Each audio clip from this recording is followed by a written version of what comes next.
All Kerala poultry federation, poultry farmers and traders സമിതി, all Kerala poultry retail sellers association തുടങ്ങിയ സംഘടനകൾ സംയുക്തമായാണ് കോഴി വിൽപ്പന നിർത്തിവെച്ചുകൊണ്ടുള്ള സമരം പ്രഖ്യാപിച്ചിരിക്കുന്നത്. സമരം മലബാർ മേഖലയിലെ ഇറച്ചിക്കോഴി വ്യാപാരത്തെ കാര്യമായി ബാധിച്ചു. സമരം തുടങ്ങിയതോടെ തമിഴ്നാട്ടിൽ നിന്നും കർണാടകത്തിൽ നിന്നുമുള്ള ഇറച്ചിക്കോഴിയുടെ വരവും നിലച്ചു. സാവകാശം അനുവദിച്ചാൽ സർക്കാർ തീരുമാനം നടപ്പാക്കാമെന്ന് വ്യാപാരികളിൽ ഒരു വിഭാഗം പ്രഖ്യാപിച്ചത് നിലവിലെ പ്രതിസന്ധിക്ക് അയവ് വരുത്തിയേക്കും. നമുക്ക് സാധനം എപ്പോൾ വില കുറച്ച് കിട്ടുക ആ സമയത്ത് നമുക്ക് ആ വിലക്ക് വിൽക്കാൻ പറ്റും. അതേസമയം ഇറച്ചിക്കോഴികൾക്കായി അയൽ സംസ്ഥാനങ്ങളെ ആശ്രയിക്കുന്ന കേരളത്തിന് GSTയുടെ പൂർണ്ണ ഗുണം ലഭിക്കില്ലെന്നാണ് വ്യാപാരികളുടെ വിലയിരുത്തൽ. തമിഴ്നാട് റേറ്റ് 110 ഇന്നലെ ബോർഡ് റേറ്റ്.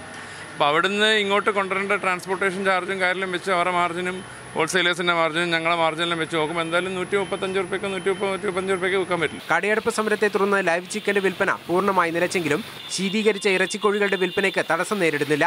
കെപ്കോ സംവിധാനം കാര്യക്ഷമമല്ലാത്തതുമൂലം മലബാർ മേഖലയിൽ പലയിടത്തും കോഴിയിറച്ചി കിട്ടാത്ത അവസ്ഥയാണ് ഉള്ളത്.